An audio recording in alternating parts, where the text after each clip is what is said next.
Boa noite, pessoal. Hoje a gente vai fazer, vamos dizer assim, nossa estreia com as editoras Bonelli. E a primeira delas vai ser a Red Dragon. Vocês estão vendo ela aqui. Nós estamos com a Alex, com a editora Red Dragon, editora que já publicava e publica livros, né, quadrinhos de fantasia, terror, ficção, oeste, ficção científica. E tem no seu catálogo cerca de 26 edições, entre elas alguns títulos da Bonelli, né? Então, hoje a gente vai papear um pouco sobre, naturalmente, um pouco mais sobre Bonelli, Lilith, Mr. No, Shanghai Devil, né? Além de Lucas e Gé, que estão, nesse momento, inclusive, no Catarse, em duas campanhas da Retrago, né? Então, queria agradecer aqui a presença do Alex. Para mim é um prazer estar com você aqui, batendo papo. A gente se conhece pessoalmente. Eu morei muito tempo em Fortaleza. O Alex tem a sede da empresa e vive em Fortaleza. E a gente vai conversar aqui um pouco sobre Bonelli e sobre Red Dragon, especialmente, né? Então, Alex, boas-vindas. É um prazer estar contigo. E a gente já começa com uma novidade, né? A gente tem, quer dizer, está em vários grupos aí, inclusive na Confraria Bonelli, discutindo algumas temáticas de Bonelli, e recentemente a gente soube de que a possibilidade real do Mr. No, Novas Aventuras, chegar aqui, né? Tem um monte de gente interessada, assim, para nós, eu acredito que para os colecionadores, com o Mr. No Revolution, com o Tex Willer jovem, né? A Mr. No Novas Aventuras é algo assim. Eu queria começar papeando um pouco sobre isso. Ok, beleza. Eu acredito, eu já falei várias vezes em entrevistas em outros lugares que da Bonelli o Mr. No é um dos personagens, é o meu preferido, né? Então, é natural que a Red Dragon faça todo esse trabalho, esse investimento sobre Mr. No. A gente já tem a série, nossa primeira série, que a gente lançou o primeiro volume agora, recente, e a gente vai dividir essa série pelo menos em dois rounds, em duas séries nacionais, né? E era totalmente natural que viesse o Mr. No Novas Aventuras, né? Sobre o Mr. No, antes de falar mais sobre Novas Aventuras, como é que ele vai vir no próximo ano, é interessante explicar uma coisa que do Mr. No tradicional, o Mr. No clássico, aqui os direitos dele estão divididos entre o Red Dragon e a editora Tech 5, né, do nosso amigo Leonardo Campos.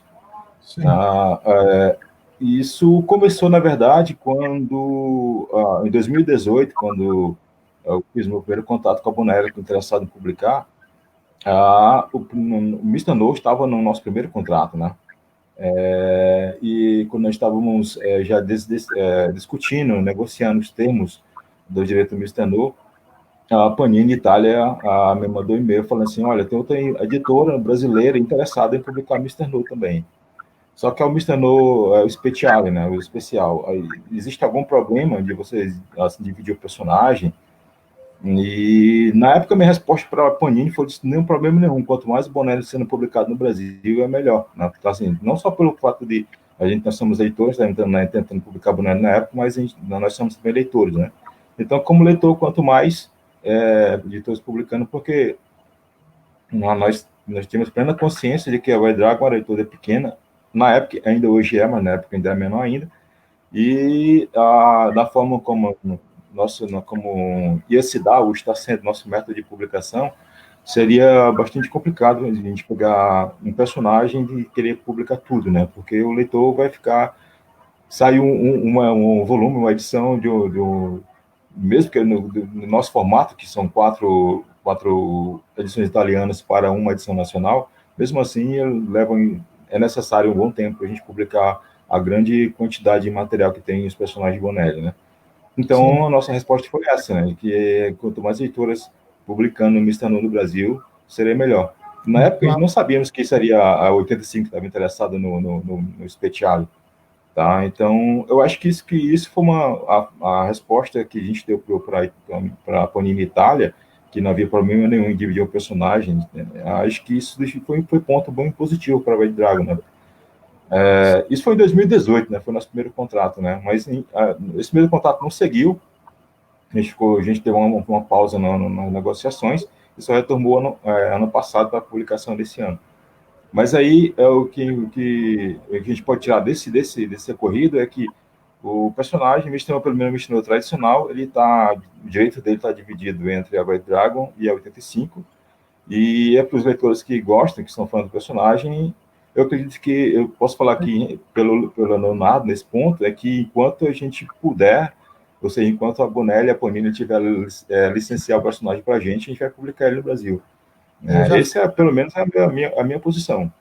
Já fica acordado aqui, eu até já, esses dias estava conversando com o Leonardo sobre o que a gente bateu um papo como esse também, mas, assim, eu particularmente, e eu acho que muitos leitores da Bonelli têm uma relação com esse personagem, que para mim é muito especial, que é o Mr. Daqui a pouco a gente pode falar um pouco mais sobre ele, mas esse lance das duas editoras é muito legal. E, assim, a ideia é que no futuro a gente bate um papo, a confraria, você e Leonardo, só de Mr. No. Seria muito bom. É um papo muito legal, né? Tem muita história para contar do Mr. No, muitas relações do personagem, a relação dele com a própria Bonella é uma coisa muito interessante. O pessoal está chegando por aqui, alguns... Então, ainda falando sobre o Novas Aventuras, então, logo que nós confirmamos, retomamos a negociação com a Bonella para voltar com o Mr. No. Aí, nesse caso, antes de voltar com a comunicação com a Bonelli, pelo Mr. No, eu falei com o Leonardo, falei assim, Leonardo, eu estou querendo retomar a negociação do Mr. No da série regular com a Bonelli. Né? Então, como você está publicando o especial, tem algum problema de retomar a negociação? A resposta do Leonardo também que me deu foi muito boa, eu gostei muito. Ele disse, não, cara, você já estava negociando para o Mr. No clássico, na série regular, então ele é seu, pode retomar. É por isso que eu acho que esse ambiente de bom relacionamento entre a Dragon e a 85 surgiu desde o começo e deve continuar, porque a gente consegue... Isso eu acho que isso é muito bom. Acho que deve ter mais desse ambiente entre as publicadoras aqui no Brasil. Vejo que vocês começam a compartilhar catálogos e isso é muito bom, né? Bom para o leitor, bom para vocês. Com certeza. Tem um ainda muito saudável. A gente já tem alguns leitores chegando por aqui, o Alberto Donato, o nosso amigo Luiz Eugênio Barroca, Valdivino, o grande colecionador. E veja quem está por aqui, só por sua causa. Grande Wilson. Nosso Wilson Vieira está nos acompanhando aqui. E veja quem mais, o Pedro Bolsa, de Portugal também. Já quase mais de meia-noite de Portugal, né? Mas o Pedro está por aqui também. Então é isso, assim, vai começar a bater um papo maior, né? Queria saber um pouco do Alex, né? O que é que você fazia antes dos livros, da editora, etc. Cara, eu acho que eu já fiz muita coisa antes, mas assim, a ideia do editor dentro de mim sempre existiu, porque na época do colégio, tipo, na década de 80, eu já produzia fanzine, eu já produzia quadrinhos para vender, para ganhar uma grana e tal, entre colegas da escola e tal. Eu fiz isso na década de 90, e na primeira década de 2000, eu tive duas tentativas de montar uma editora, né? A primeira só publicou duas coisinhas, só publicou um quadrinho e alguns livros de cordel, né? Aí depois, isso foi bem em 2002, e depois nós retomar essa ideia de novo em 2009, 2010, mas nenhuma dessas ideias realmente teve teve um crescimento, né? Então, agora a Red Dragon é que eu fiz um planejamento muito seguro, muito certo, e ela está dando certo, e finalmente eu estou conseguindo colocar em prática uma coisa que eu sempre quis ser, sempre tive vontade de me firmar, que é como editor de quadrinhos, né? Mas antes eu fiz muita coisa, eu já fui desenhista, já fiz desenhos técnicos, desenhos gráficos, eu trabalhei no mundo gráfico como desenhista de produção, já trabalhei como desenhista de desenvolvimento de móveis, essas coisas assim e tal. Mas eu parei de desenhar em 2012, por aí, de fato, a me dedicar, porque eu também gosto de escrever, gosto de ter minha própria produção, tanto em história, em prosa, em fantasia, assim, terror, quanto em quadrinho, né?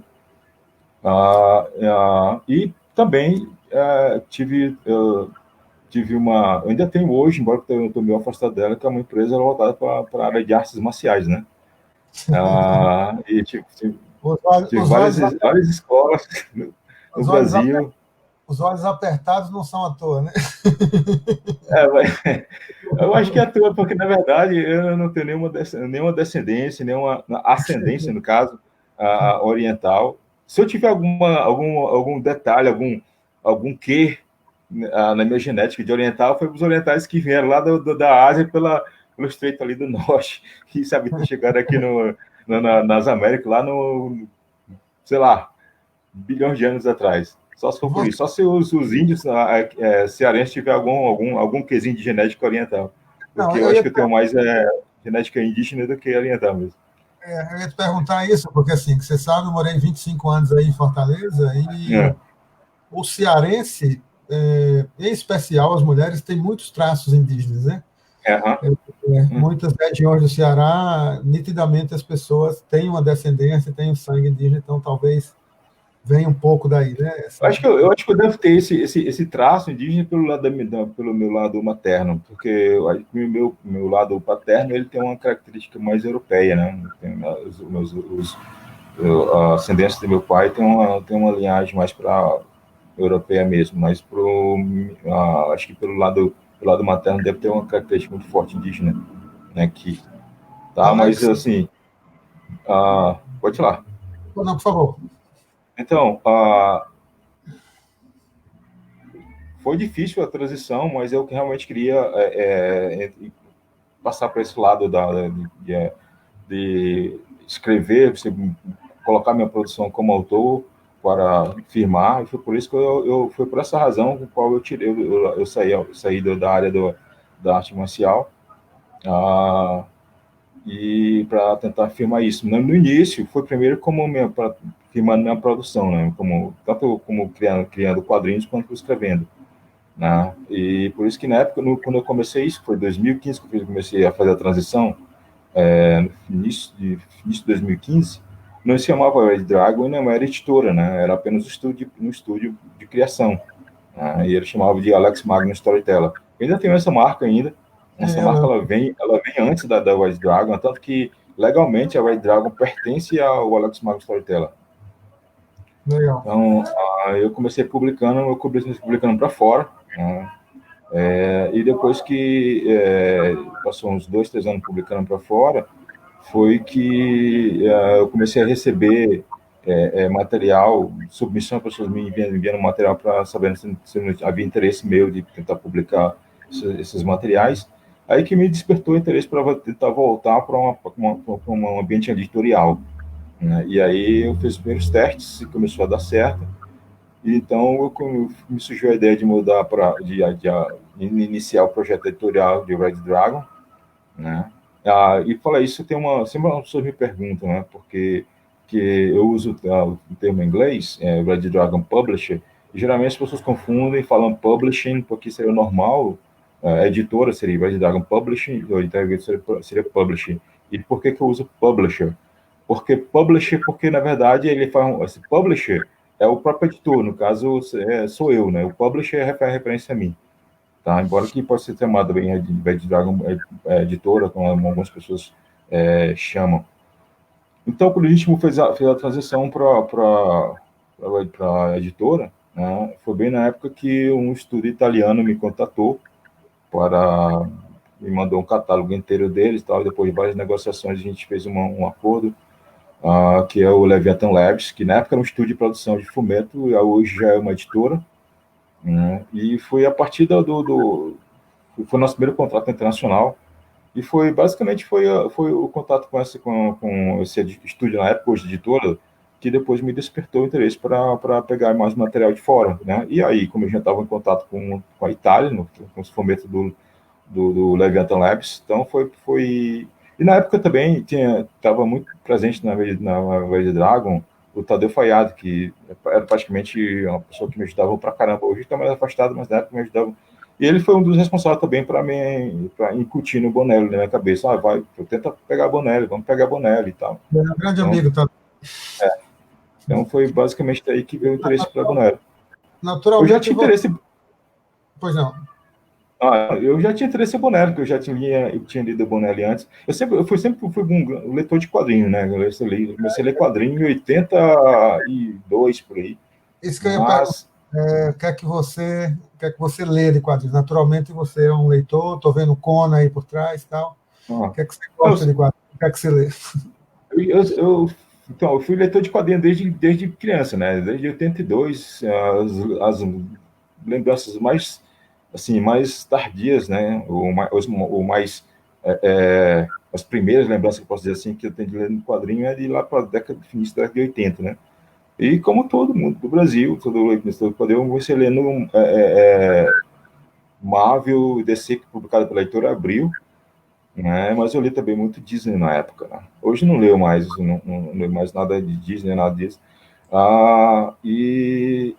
Eu também, de hoje, leio muito pouco material de super-heróis, né? Só alguma coisa que eu considero bem clássico, que eu vou ler de material de super-herói.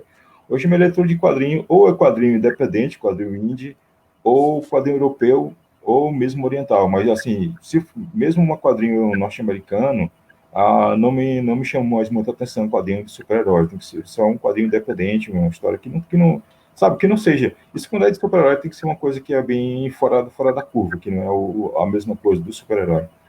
Mas hoje eu leio muito Bonelli, eu leio muito quadrinho oriental e europeu. Essa construção, na verdade, já tem um bom tempo, né? Passa por essa sua fase de editor e de roteirista, etc. E, claro, as afinidades com o mundo da fantasia, com o universo Conan, com outras coisas, lhe liga a esse desejo de trabalhar uma editora e publicar. Né? O meu gosto é muito eclético, né, cara? Tipo, eu gosto da fantasia, sim, eu gosto da fantasia, principalmente da fantasia que eu, para mim, tem o mais alto nível, né, que é a fantasia produzida pelo Robert Howard, o escritor texano. Eu gosto do terror cósmico, do horror cósmico do Lovecraft e outros caras que vêm da mesma escola.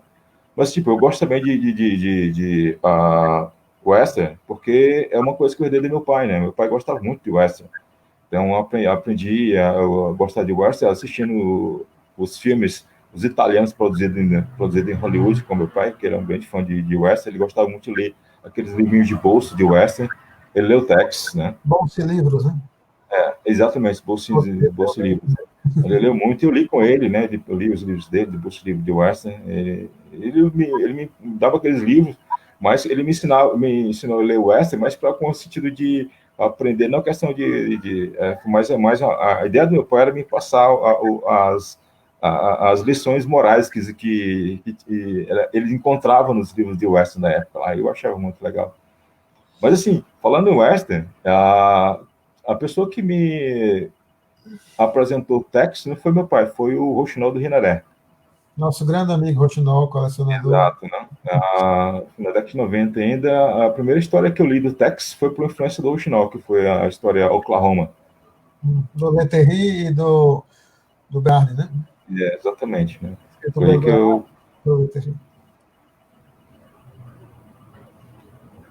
Você escutou? Escutei, sim, escutei. Okay. Pode falar. Pois então isso, meu gosto é muito eclético, então por isso que as pessoas veem o símbolo da Every Dragon e o nome da Every Dragon, né, como dragão, aí pensam que a gente é uma leitura focada em RPG, ou só em fantasia, assim, não, cara, a Every Dragon ela é focada todos os gêneros literários que me agradam, fantasia, terror, ficção, sci-fi, western. Então a gente está publicando uma série de livros aí do Wilson, que é o Gringo, né, que é western, é um western muito, muito cru, né, porque o Wilson gosta de fazer, eu gosto da literatura tudo isso, porque é muito cru, Né? É história pura, né? Tá? E nós estamos com um projeto de transformar o material do Gringo, que no momento agora está saindo só em formato de prosa, literatura mesmo, em quadrinhos. Né? Legal. Tem uma edição, né, feita há um bom tempo atrás, 10, 15 anos. Tem uma edição do Gringo, mas aquela ali, a gente quer fazer uma adaptação dos livros que estão saindo agora. Né? Esse foi uma exigência, foi um pedido do Wilson, né? Foi um pedido do Wilson, podia publicar os 4 volumes, né, em literatura, e depois a gente podia adaptar ele para quadrinho, né? Assim como a gente tem um projeto do Wilson que também vamos levar à frente, o Retomar, o Rochinol aí, ó. Sim, os bolsos livres, né? Também li o bolso. O Cangaceiros, o Homem de Couro do Wilson, então a gente vai também retomar para transformar em quadrinho, porque foi feito uma versão antes, desenhado pelo Eugênio Colonese. A gente vai retomar essa série também, agora com um outro desenhista, outra produção. Esse primeiro volume é uma coisa fantástica. Eu sempre falo para o Wilson isso quando a gente conversa, que ficou com gosto de quero mais, né? Assim, uma coisa com um roteiro, como sempre, com uma força histórica muito grande. E é uma série que cabe trabalhar com vários desenhistas. Eu tenho certeza absoluta como seria uma coisa de muito sucesso, sabe? Com certeza. E até uma coisa que o meu contato com várias editoras aí de fora, tipo, a editora, uma das editoras italianas que nós temos contrato, é uma coisa que elas sempre ficam me pedindo. Quando é que a gente vai publicar material do Wilson Vieira em quadrinho? Eles querem levar para lá imediatamente. Por isso que nós estamos tratando dessa produção de quadrinho. Quando saiu o Gringo, o primeiro volume de Gringo, as editoras lá pediram, eu quero publicar Gringo aqui, né, tal, quantos volumes tem, quantas páginas e tal. Aí eu falei assim, não, mas o Gringo, nesse momento agora, é só literatura, prosa, não é quadrinho, né? A gente está interessado no quadrinho. Então a gente fica perguntando, quando é que eu vou lançar quadrinho do material do Wilson Vieira? Curiosa, interessante sobre o Wilson, até brinco com ele de vez em quando, porque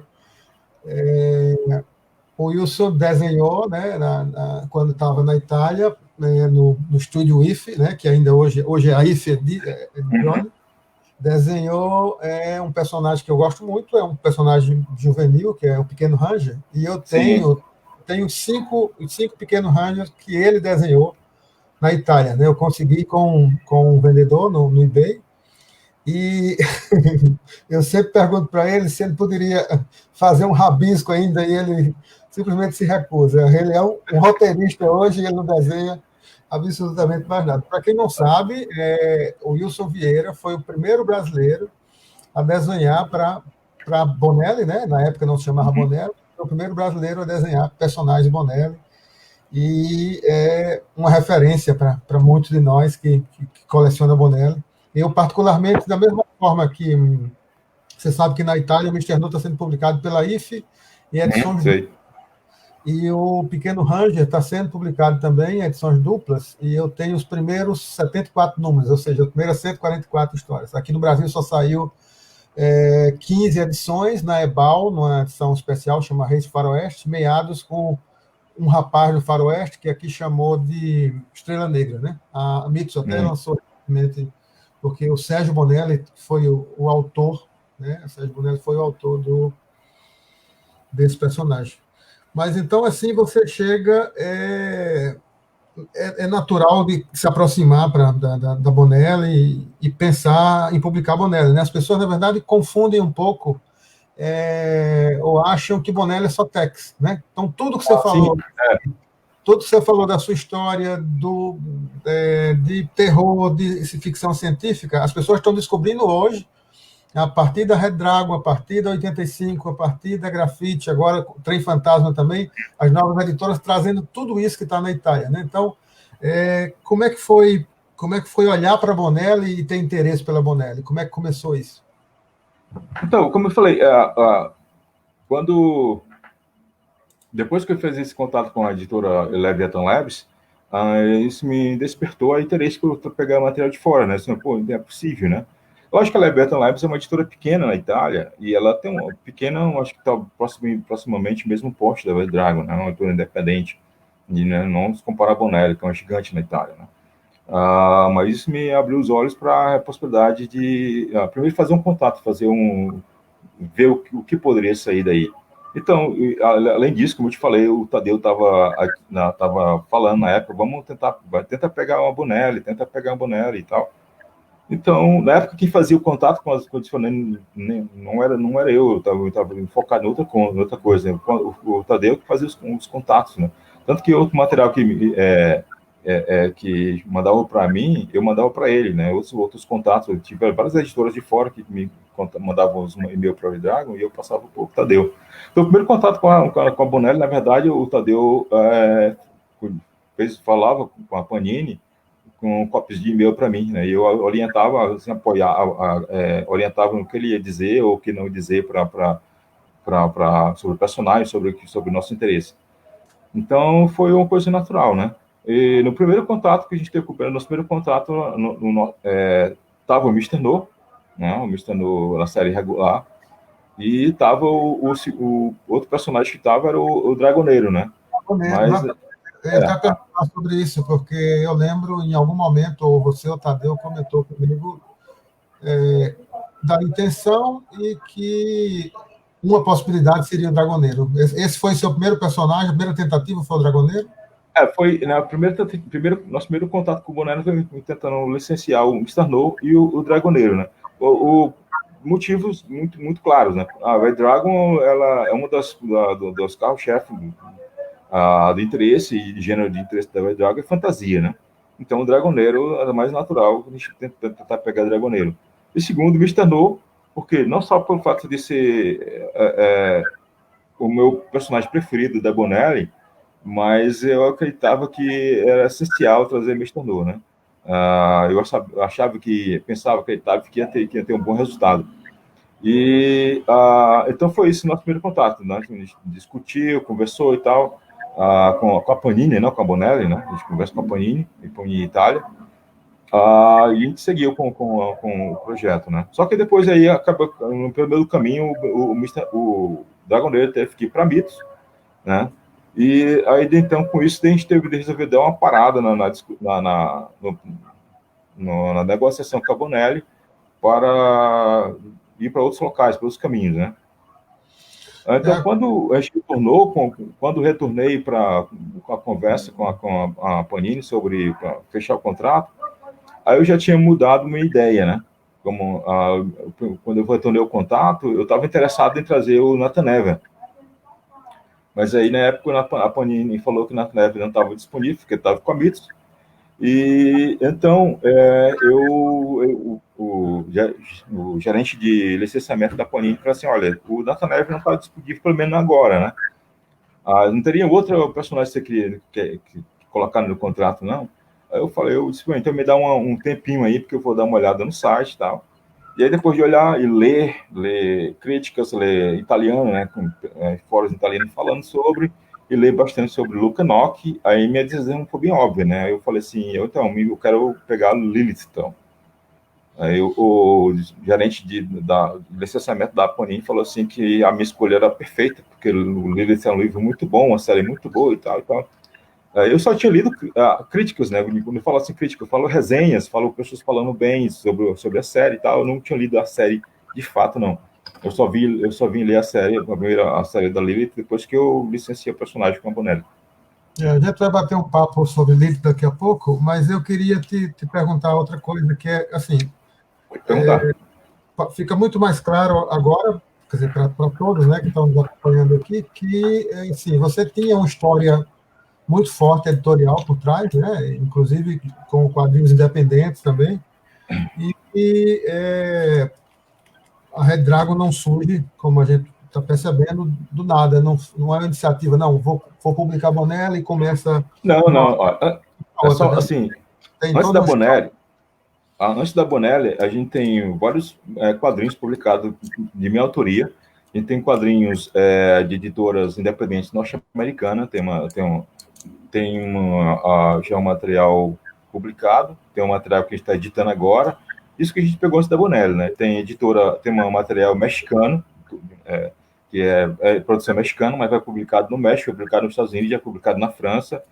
Tem um material Argentino Paraguai, né, que é com o Rodolfo Santullo e o Jock, que são caras que também já têm um nome de peso no mercado, já publicado pela Heavy Metal e publicado em vários outros locais. E tem material que eu estou lembrando agora. A gente estava negociando um material, a gente tem no catálogo um material que é finlandês, né? E estava com material oriental de manhua, que é um quadrinho chinês, mas aí o contrato a gente não saiu ainda, a gente já com 3 anos que tinha esse contrato, mas não sai por causa do pessoal lá, é muito difícil, mas a gente está tentando para ver se resolve isso aí. Ao mesmo tempo, também, assim, das editoras novas, eu vejo que outra relação que você tem grande com o mercado e com a forma e como, vamos dizer assim, trabalhar o mercado, você já tem mais de 20 campanhas no cartaz, não é isso? O cartaz, eu comecei o cartaz como teste, né? Na época que eu comecei o cartaz, eu não lembro se foi de 2019, as nossas primeiras publicações elas não foram para o cartaz, foi direto pela editora. E algumas delas a gente estava tentando entender como é que funcionava e tal, porque era uma coisa novidade para mim, eu não conhecia o cartaz. E algumas campanhas não foram bem sucedidas, outras foram muito poucas, porque era muito coisa desconhecida e tal. Hoje a gente usa bastante o Catarse, mas assim, o Catarse hoje para a gente, ele é para fazer campanha, fazer pré-venda para títulos que a gente considera que tem que sejam mais vendáveis, como o caso do Bonelli e outros materiais mais de peso que a gente está trazendo no próximo ano. Outro material que são mais desconhecidos, que é mais uma forma mais independente, a gente não vai usar Catarse, não, vai se publicar edição direta pela Red Dragon. De todo modo, você já tinha experiência, né? Hoje você toma essa decisão de usar, de o que colocar no catálogo, justamente pela experiência anterior de testes, etc., que você fez antes. Isso de certo modo, uma vantagem competitiva de chegar no mercado já sabendo, vamos dizer assim, tendo lidado com determinadas plataformas. Isso é muito legal, né? A gente já usa, além do o Catarse é a única plataforma brasileira que eu de financiamento que eu já usei, mas eu usei o Kickstarter e já usei o Indiegogo, que é de fora.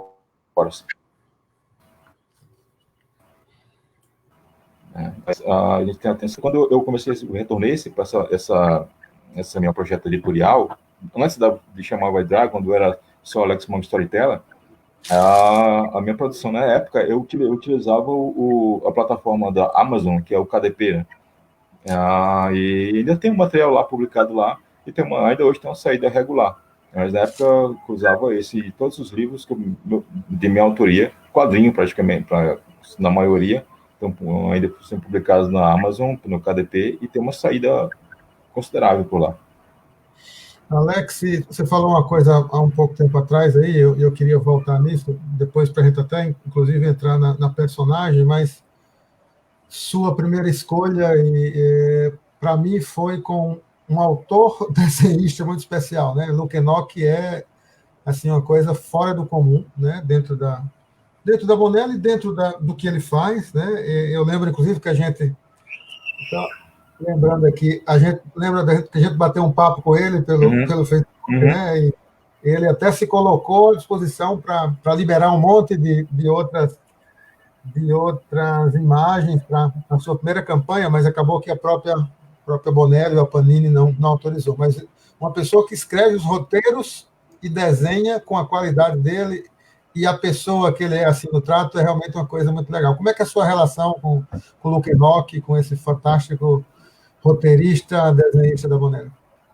Cara, realmente você tem vai muito bem ressaltar isso, porque o Luke Enoch é uma pessoa fantástica, e assim, pela bagagem, capacidade dele, né, de criar, pensar, escrever essas histórias e desenhar, é um cara fantástico. Eu quero conhecer ele pessoalmente, né, que por enquanto eu só conheço ele virtualmente, mas assim, na época, na verdade, eu pedi vários materiais dele, na verdade, eu não pedi diretamente a ele, primeiro eu pedi a Panini, a licença da Panini, para autorização da Panini para falar com ele, pegar esse material, né? Porque ele eu pedi para eles, para Panini e Bonelli, mas ele na verdade não tinha, porque era material exclusivo do Luca, né? Material pessoal dele. Aí, quando a Panini deu autorização, a Panini Bandeira deu autorização, eu falei com o Luca. Na verdade, ele me mandou vários material da Lilith, desenhos, artes extras, né, que estou incluindo em cada edição. Em cada edição eu incluo algumas artes, alguma coisa que ele me mandou. Já para a Geia, quando eu falei para ele que estava trazendo Geia também, né, que um detalhe interessante que na primeira vez que a gente conversou, que eu vou falar para ele que era o editor da Lilith e tal, então a gente passou um tempo conversando porque ele ficou muito contente de Lilith estar vindo para o Brasil, né? É uma filha dele, né? Literalmente, né? E quando eu falei para ele que ia tratar depois que eu estava trazendo Geia, aí ele falou, então eu tô cada vez ficando mais presente no Brasil, falta só eu dar uma passada aí. Eu falei assim, se você está dizendo que está disponível para vir aqui, vamos começar a planejar isso, né? Então, eu deixo até um spoiler, né? Que é bem possível o Luca Noca aparecer algum futuro não muito longe aqui pelo Brasil, né? Para vir conhecer os leitores e autografar e tal, o material dele publicado pelo Red Dragon, da Lilith e da Geia.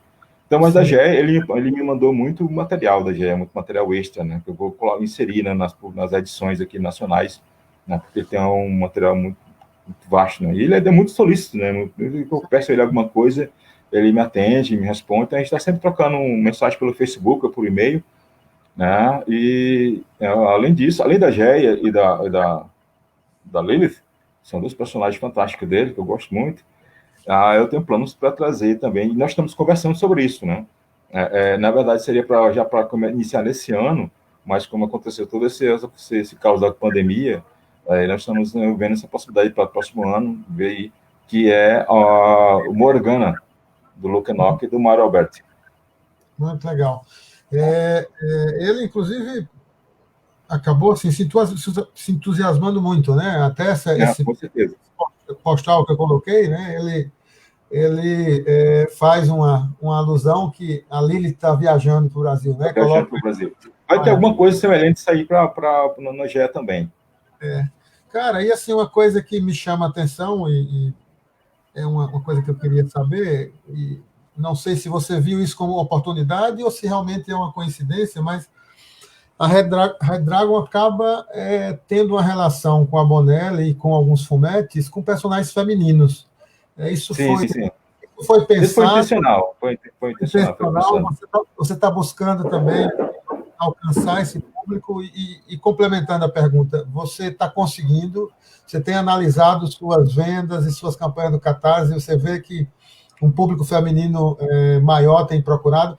Eu que falo que, por exemplo, na confraria, a gente tem hoje 6.300 pessoas na fanpage, e que eu faço os acompanhamentos, mas 25% muito são mulheres. Normalmente 75% tem a força do texto por trás, enfim. Uhum. Mas esse lance do feminino aí, da Red Dragon, é uma coisa que eu queria que você falasse um pouco para a gente. Então, a escolha da Lilith, no primeiro momento, foi depois que eu li vários materiais nos sites italianos sobre a Lilith, falando sobre a série e tal, logicamente sobre o Luke Enoch, porque eu vim conhecer o Luke Enoch através da Lilith. Eu achei a proposta da série, da personagem, muito interessante, porque entra no rol das personagens femininas fortes de quadrinho ou de literatura, de entretenimento, seja de quadrinho, filme e tal, em geral, que ela se torna uma personagem forte pela bagagem histórica dela, pelas inspirações que o autor tem para aquela personagem, e que ela, apesar de ter Lilith ter um quezinho, pelo menos por pouco que seja, de sensualidade, mas não é o principal na personagem, né? Então, é um personagem forte como é que eu posso dizer? Me faltou a palavra agora. Ela é uma personagem forte pela sua própria personalidade. Então, isso é que me chamou muita atenção nela, e pelo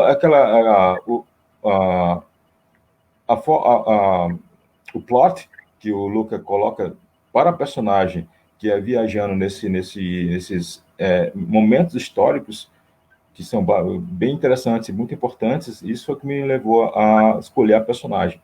E, lógico, o fato dela ser uma personagem feminina, né? Porque eu queria apostar esse lado das leitoras de quadrinhos, as meninas entendendo o quadrinho, né? Que se identificar com a personagem em um momento ou outro, né? Sobre as vendas, acho uma coisa interessante que eu tenho notado é que nós temos três grupos de clientes, de consumidores da White Dragon. Tem um grupo de clientes que consome material quando ela é colocado no Catarse. Tem um grupo que consome material depois que é colocado no site. Esse material, esse grupo que consome material do site da White Dragon, eles não vão fazer a transição para o Catarse, que eu já notei. E tem um grupo de pessoas, clientes, uma outra parcela, que só consome material depois que ele chega na Amazon, no Marketplace. Tá? Então, mas assim, dentro desses, eu tenho mais uma estatística maior de pessoal que consome no Catarse, que faz o apoio no Catarse, logo na pré-venda do Catarse, e do pessoal que pega o material que é colocado, depois que é colocado no site da Everdragon. E bate nas minhas expectativas, porque grande maioria dos consumidores, tanto no Catarse quanto no site da Everdragon, são meninas, são mulheres. Para Lilith, né? E eu tenho certeza que já está tendo um bom apoio de pessoas do público, de leitoras mulheres. Então, eu acredito que eu acertei nas escolhas. Sim, deixa eu colocar um videozinho rápido aqui da Lilith e a gente, em seguida, você fala um pouquinho mais do que é a história do personagem. É rapidinho aqui, só para que as pessoas possam ver um pouco.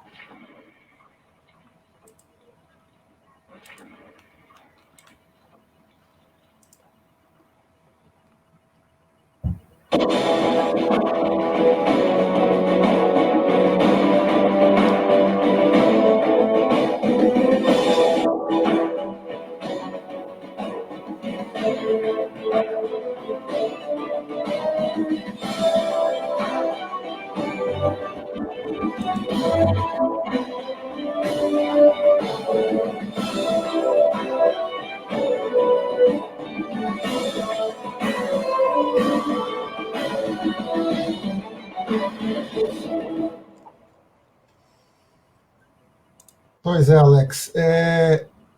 Para mim, a Lilith acaba tendo, e eu vou puxar o assunto para que você possa falar um pouco sobre o roteiro por trás.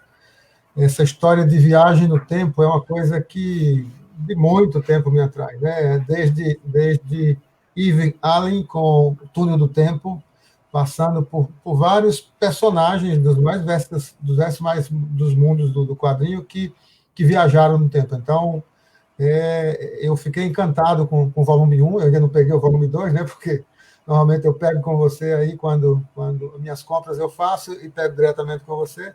E só li a 1, mas estou ansioso para essa pandemia acabar para continuar lendo, né? Então, conta um pouquinho como é que, para aqueles leitores ainda que não compraram a Lilith, que está disponível para venda lá no site da Red Dragon, qual o roteiro, como é que funciona, o que tem a ver aí com o futuro, com viagem no tempo, essas coisas. Cara, o enredo da série, né, é muito interessante, né? Tipo, a Lilith, ela é uma garota, né? Tipo, a humanidade, não o planeta, né?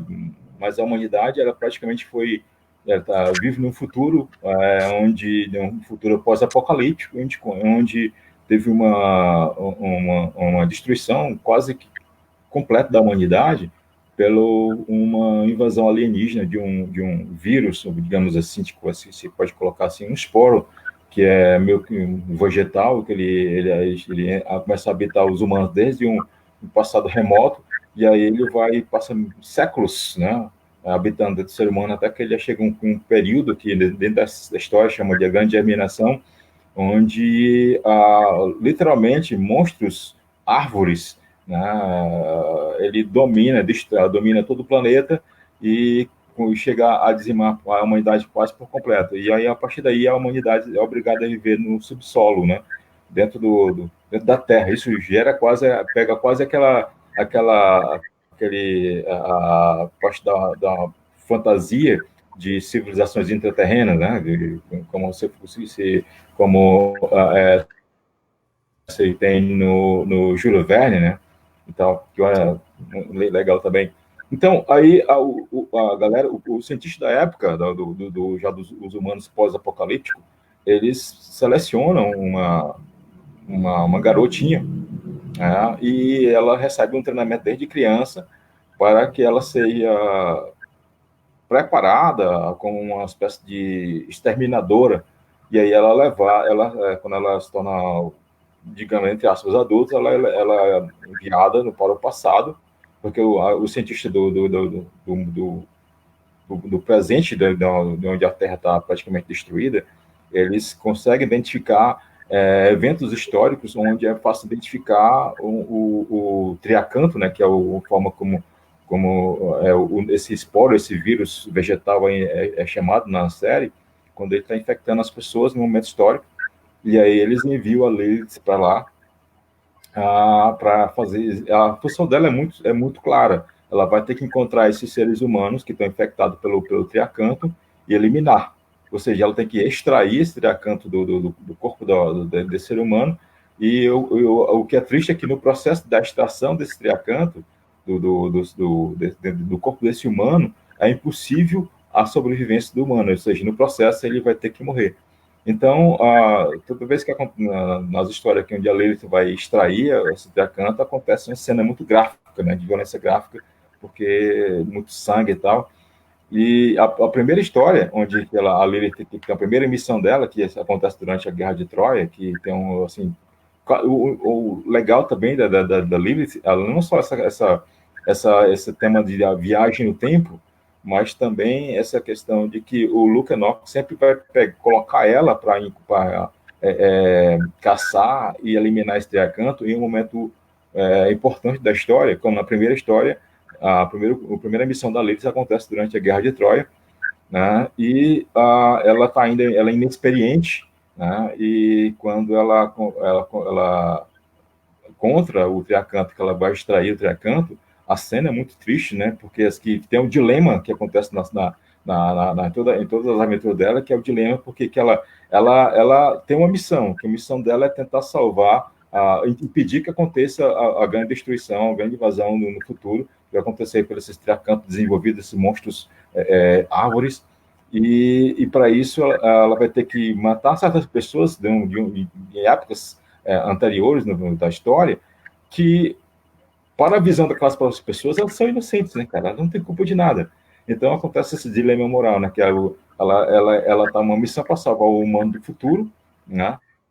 Ou o humano do presente, ou do ex-presente dela, porque essa história de viagem no tempo gera umas questões muito complicadas, né? Porque, tipo, uma das visões mais comuns de viagem no tempo, pelo menos no mundo do entretenimento, no cinema, é aquele filme a série De Volta para o Futuro. Mas Sim. Existem outras teorias sobre viagem no tempo, que é uma das mais aceitas hoje, é que se a Lilith, quando ela cresceu no futuro, onde a humanidade vivia no subsolo, aquele ali era o presente dela. Mas quando ela foi enviada no tempo, o momento que ela viveu com os pais dela, que era no futuro, se tornou o passado dela, não é mais o presente. O presente da Lilith é o momento que ela está vivendo ali, né? E que acaba entrando em choque com ela, as próprias ideias dela ficam questionando isso, e o escuro fica ali perto dela, coxando no ouvido. Não, cara, essas pessoas estão mortas. Só que é complicado, porque quando a Lilith está na Guerra de Troia, aquela Guerra de Troia está no presente dela, não é? O escuro fica dizendo que aquilo ali é passado, que todas as pessoas estão mortas, são fantasmas, são sombras, mas que, devido nessas teorias de viagem no tempo, aquilo ali é presente para ela. Então torna sempre a coisa mais difícil. Né? Aquele momento é o presente para ela, né? Realmente, assim, é uma temática fantástica, né, para um roteirista. E o que mais me impressiona, mais uma vez, é o roteirista que desenha, né? Então, e uma coisa interessante também com o Luke Enoch é que o Luke Enoch ele levanta alguns questionamentos na própria história que acho que muitas pessoas passam despercebido. Tipo, acho que pouquíssimas pessoas hoje podem não ter ouvido nada sobre a Guerra de Troia, ok? É possível, né? Mas a grande maioria das pessoas que já ouviu falar, seja por ter assistido um filme, seja por ter lido um outro quadrinho, ou seja por ter lido algum outro livro que fala sobre isso, caso não tenham lido, de fato, as obras do Homero, né? Mas, assim, o que é interessante no Luca é que ele na Géia, desculpa, na Lilith, na história de Lilith, que ela está na Guerra de Troia, ele aborda um tema diferente do que é o comum da Guerra de Troia, sobre a questão do cavalo, né? Que as pessoas sempre acham sempre vê um cavalo como se fosse um formato de um cavalo de status que os gregos entram dentro, que geralmente é mostrado na versão de Hollywood. Enquanto o Luca Locke, ele apresenta o cavalo, na verdade, como uma máquina de guerra, né?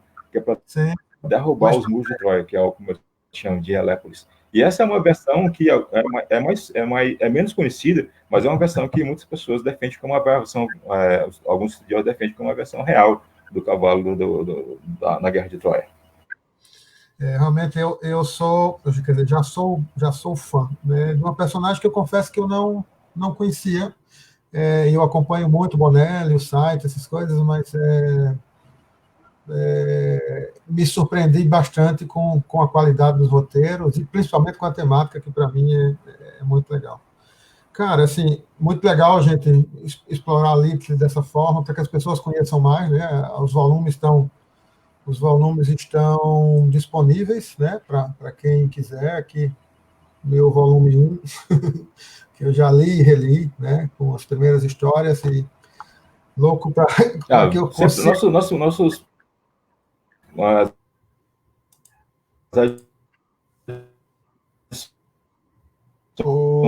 ela sempre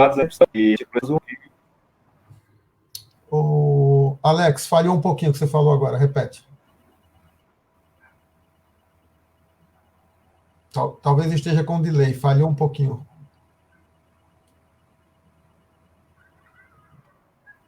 Está me escutando ou não?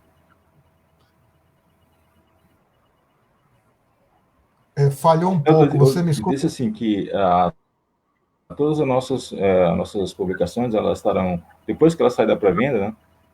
Eu estou ouvindo. Depois que elas encerram a pré-venda, estou escutando. Deve estar com delay. Continuo escutando. Então, como eu estava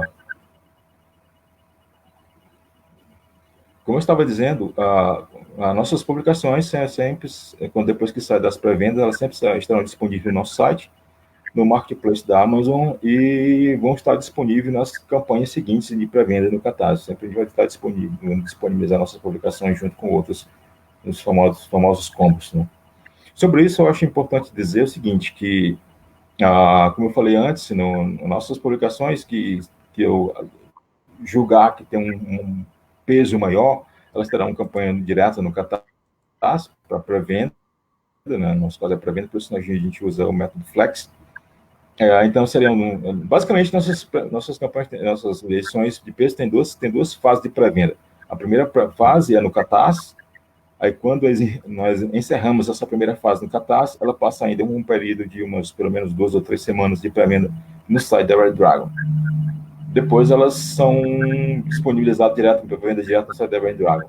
E a gente vai disponibilizar as nossas publicações também no marketplace da Amazon, lembrando, no marketplace, não diretamente. Quem espera para que nossas edições estejam disponíveis na Amazon para frete grátis, não vai ter, isso a gente já vai disponibilizar pelo marketplace, mas a gente vai demorar um tempinho ainda, porque para nós é interessante que existe um tempinho de venda no site antes de disponibilizar no marketplace, tá? Então, isso também porque nós temos um grupo, como eu falei antes, nós temos 3 grupos de clientes que são para a gente aqui, para a Dragon, está bem claro, que é o grupo que consome diretamente no Catarse.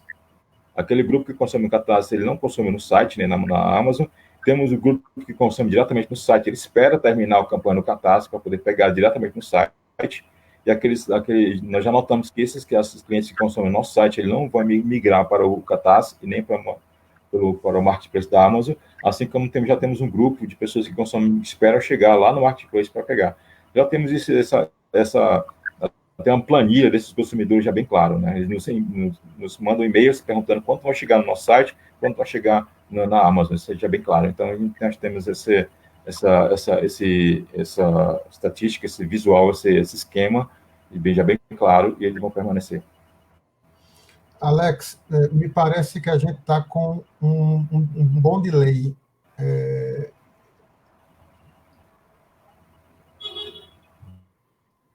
Imagino que você me escutou agora. Eu não sei se você quer sair e entrar para tentar se melhora esse delay. Enquanto isso, eu delay da minha parte? Eu acho que sim. Eu espero bastante para poder você me escutar. Não, se for, eu posso sair e entrar novamente, não tem problema. Eu vou colocar o Mr. No aqui para rodar e você sai e entra e eu te autorizo aqui. Ok.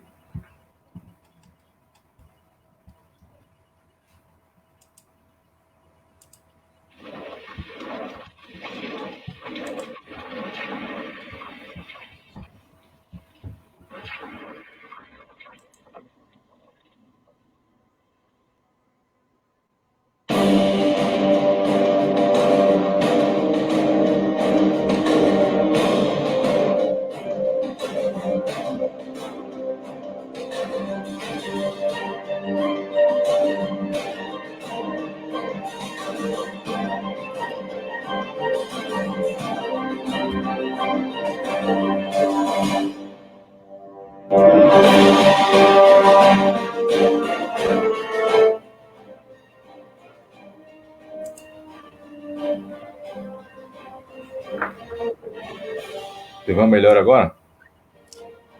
Você me escuta rapidinho agora? Estou escutando. Perfeito. Acabou completamente o delay. Você dava para notar que você me escutava muito depois. Eu repeti algumas coisas que você acabava falando. Então, vamos dar continuidade aqui com o Mr. No. Na verdade, como a gente comentou a princípio, para quem estava desde o começo, a ideia é que a gente possa bater um papo, eu, você, ou talvez o próprio Leonardo também, só lembrando aqui que o Leonardo Fraga, infelizmente, não pôde participar conosco, porque teve um pequeno problema em casa, mas está tudo bem, e ele, infelizmente, não deu para estar com a gente aqui. Como a gente vai falar, estou falando Leonardo Fraga, porque lembrei do Leonardo Campos, né? Que a gente vai bater um papo depois, eu, você e o Leonardo Campos, só sobre o Mr. No. Mas muitas pessoas ainda têm uma certa dúvida sobre o que exatamente a Red Dragon está publicando no Mr. No. Então, vamos falar um pouco sobre isso. Fala que escolha você fez, em que parte do Mr. No você está publicando. Por que a Red Dragon está publicando no Mr. No? Primeiro, porque eu já falei várias vezes, é o meu personagem preferido da Bonelli. Segundo, porque do material que eu já li do Mr. No, da série italiana, já li muito material escrito pelo Nolita, né? E também estou lendo agora esse material novo, e é um material, a qualidade é excelente, né? Sempre, desde quando eu conheço o leitor de Bonelli, eu sempre escuto a seguinte frase: cara, não tem nada ruim na Bonelli. Na Bonelli, ou é de médio para cima. E isso é um fato que eu tenho confirmado nesses últimos tempos, que eu vim tendo uma relação maior com o material publicado na Bonelli. Tá? Então, essas são basicamente as duas razões, né? Primeiro, porque o Mr. é meu preferido da Bonelli, em todo o catálogo Bonelli. E segundo, porque eu acredito, pela minha opinião pessoal de leitor, é um material de altíssima qualidade, né? É tanto que eu fiquei muito, até quando eu vi uma resenha do nosso Mr. No pelo canal Central HQs do Fernando Bedin.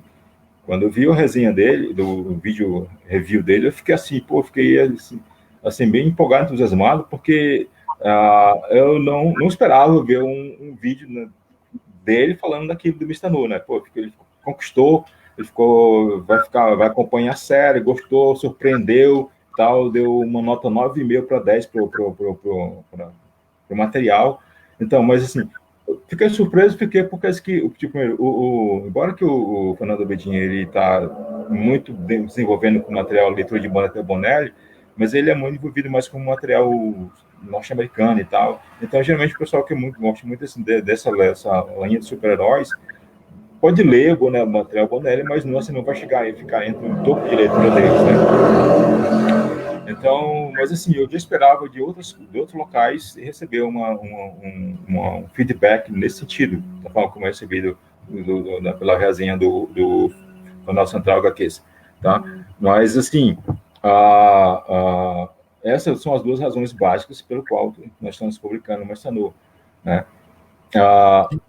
Porque a gente... A fase que você escolheu para publicar era outra pergunta. A fase que a gente escolheu para publicar, porque assim, essa fase ela não é escrita pelo Nolita, né, pelo Sérgio, né? Ela é escrita pelo Binhaco.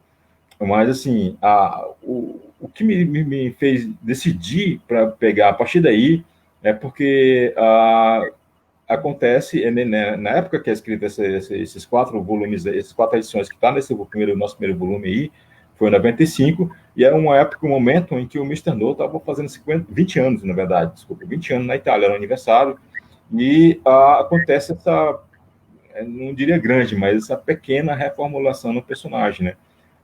Essa reformulação, ela basicamente, ela tira o Jerry Drake do lugar comum dele, que é a Amazônia, né? Manaus, né? E coloca ele no olho de um furacão, né?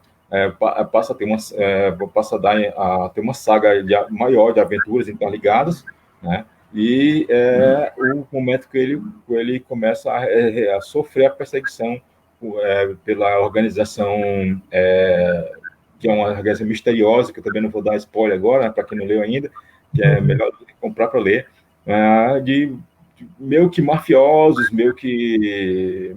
japoneses e tal, né? E isso vai fazer o Jerry não só sair de Manaus, para quem sabe, que já leu o volume 1, sabe que isso já acontece, né? E vai forçar ele a enfrentar vários elementos da história do passado dele, como o momento de origem dele, personagens que ele vai encontrar, vai colocar ele de frente com coisas do passado dele, como o período dele como soldado na guerra, a questão de lembranças em relação ao pai dele, que já tem uns flashbacks nesse primeiro volume.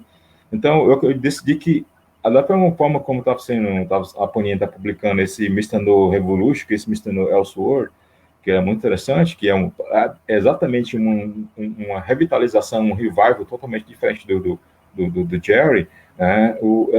Começar a publicar dessa série de 240 acima, ela daria essa mesma pegada de ser, embora seja uma reformulação pequena, mas daria para trabalhar ele a partir de uma saga mais diferente, e ele saindo de Manaus e tentando lutar, né, se remexer para se manter vivo e enfrentando essa organização, né? Mas assim também, outra coisa que me fez desse tipo publicado aí é porque do passado, das edições anteriores, ou seja, do número 240 italiano para trás, teve várias, não vamos dizer, mas sempre alguma coisa para trás, algumas edições já tinham sido publicadas no Brasil, mas de forma totalmente fora de ordem.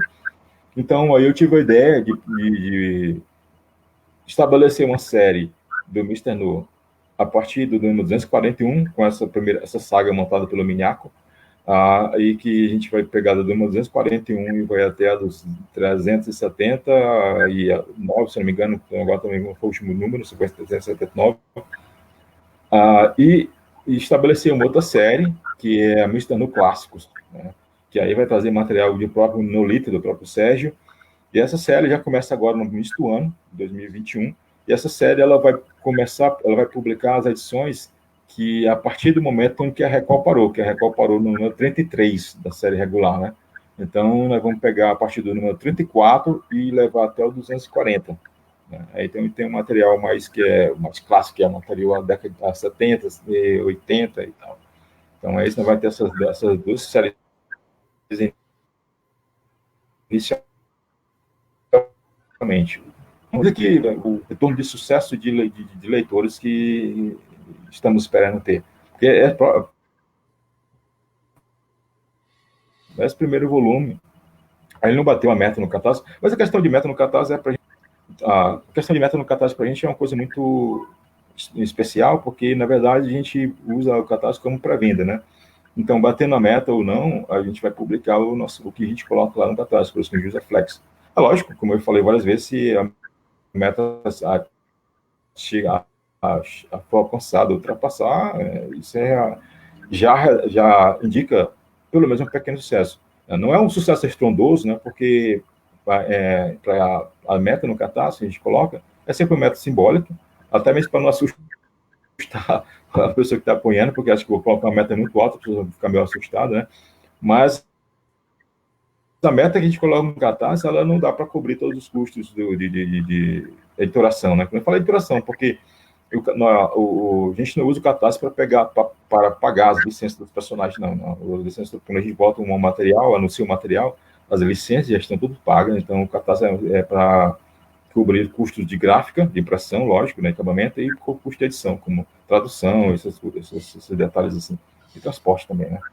Tá? Então,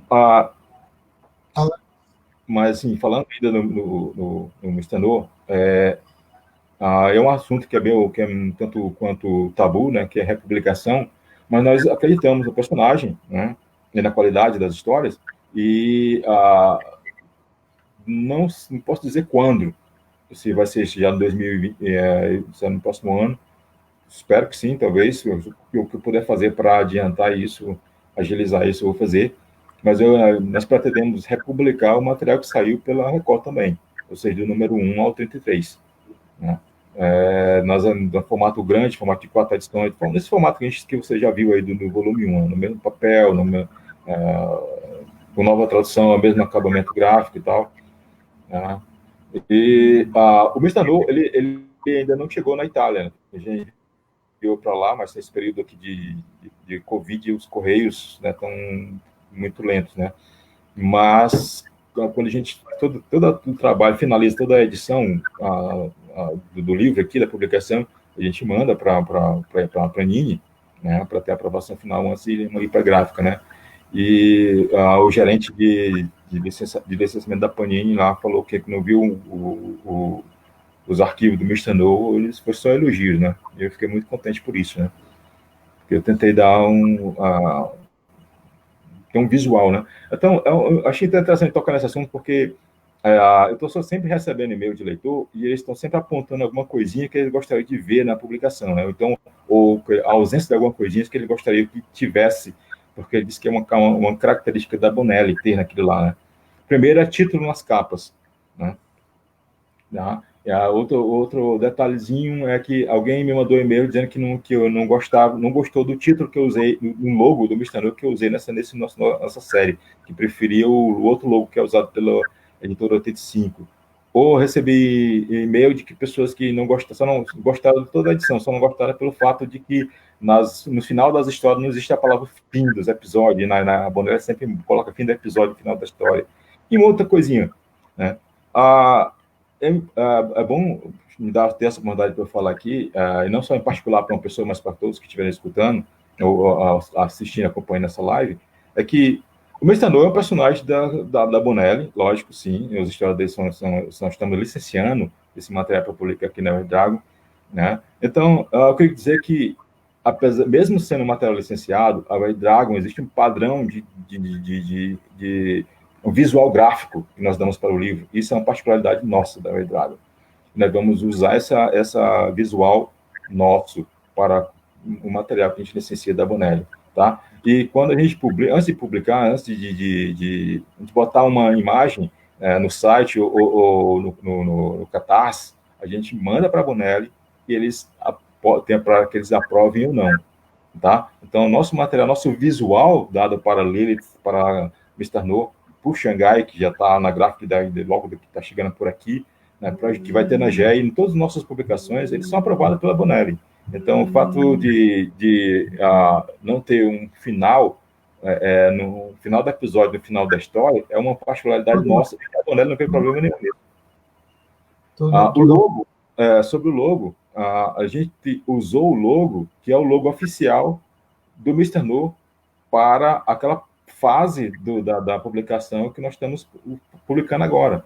Quando a gente for publicar o Mr. No clássico, ele vai ter o mesmo logo que é publicado nas histórias na revista especial da 85, porque aquele logo vai estar originalmente na fase que a gente vai publicar. Então, quanto a isso, a gente não quer mexer, entendeu? A gente quer seguir o visual, os detalhes que a Bonelli coloca, o máximo possível, né, até o momento que ele não entre em conflito com o que a gente acredita que é o visual das publicações da Red Dragon. Ok, Alex. Você me escuta bem? Escuto bem. Beleza, está com um pouco de delay. Então, vamos falar um pouquinho agora de outro personagem, né, ou de outra série, para que, inclusive, já tem um monte de perguntas aqui. Parece que foi outra escolha certa. Eu vou primeiro colocar aqui um pequeno vídeo e, em seguida, a gente já entra nela também, né? Eu estou falando agora de Shanghai Devil, né, que tem uma história aí, eu vou contar um pouquinho. Primeiro vou passar o vídeo e, em seguida, a gente bate um papo e faz outros comentários também. Ok, vamos lá ver o vídeo.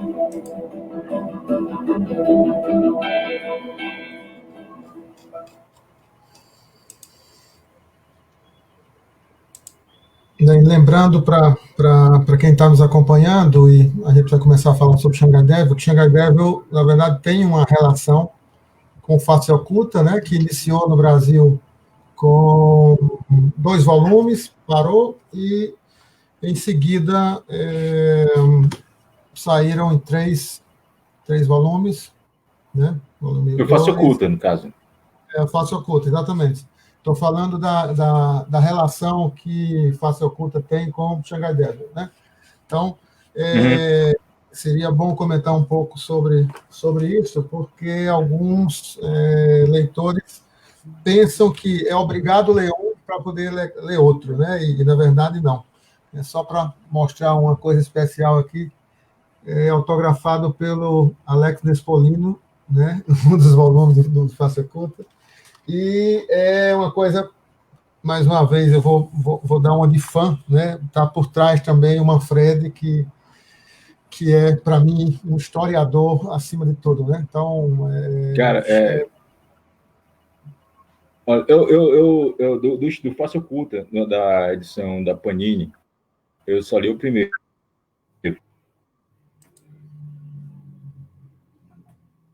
Alex está travando novamente.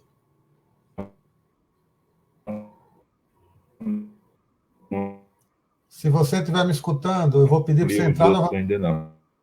Viu? Vou pedir para você entrar novamente.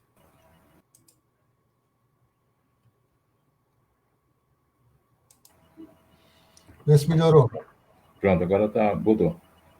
Qualquer coisa eu vou remover e adicionar. Eu mesmo faço isso e volto, que estava travando total. Falei sobre Face Oculta, você começou a falar sobre. Falei sobre Manfred, e ao final começou a falar sobre o. Então, eu falei que eu não li os 3 volumes do Face Oculta da Panini, né? E eu também não li ainda o material italiano do Face Oculta. Mas, assim, eu li só o primeiro material, o primeiro volume da Panini, do Face Oculta, e foi também um material que eu me deu de cara, logo me despertou, assim, a genialidade da obra, do trabalho do Manfred, cara. É uma coisa fantástica, né? E aquela só, não é bem de dar surpresa, porque, como eu falei mais cedo, a galera fala muito que o material Bonelli é muito bom, né? E o material Bonelli é muito bom, e o material Bonelli não é bom não é porque de fato ser a Bonelli, é porque a Bonelli tem a felicidade de trabalhar com caras que são assim de alto nível, altíssimo nível, né? Como um desses é o Manfredi. Mas assim, desse universo, me falando do Shanghai, eu tive a oportunidade de traduzir Shanghai agora, recentemente, né? E assim, como eu não li todo o Faço Culto ainda, eu não posso fazer essa comparação. Mas pelo Shanghai, o Manfredi se tornou assim um top, assim, tipo, gigante, porque, cara, o grau da pesquisa histórica dele para escrever Xangai é absurda. Eu digo isso porque eu posso falar muito sobre Xangai, eu tenho, assim, pode dizer, o embasamento para falar Xangai, porque o Xangai trata exatamente de um assunto que eu entendo muito, que é, primeiro, a história da China e em relação política com sociedades secretas de artes marciais chinesas. Então, é dentro do meu ambiente, tá? Então, eu entendo muito desse assunto. E não só pelo fato de que o lado legal que eu estava traduzindo o Xangai e eu me deparar com locações que o Manfred usa na HQ, que eu visitei pessoalmente na China, no momento que eu estive lá para fazer alguns testes e upgrade em relação à minha prática de arte marcial, o nível de detalhe e de representação no quadrinho é monstruoso, e o nível de pesquisa histórica que ele aborda e que ele conta lá também em relação à questão da ambientação histórica, de como ele lidar com a questão da cultura das artes marciais, das sociedades secretas que são colocadas naquela época ali, da época da rebelião dos boxes. É monstruoso a pesquisa histórica que o cara faz, né? E ele dá, na primeira edição do Faça Oculta, ele já dá uns agradecimentos para vários leitores que ajudaram ele na pesquisa histórica em relação à construção da história. Manfredi é fantástico em relação a isso, né? No Mágico Vento também, todas as revistas têm uma relação histórica, livros, filmes, etc. Aí, assim, já que você não leu o Faça Oculta completamente, eu posso te falar que uma coisa não depende da outra, mas o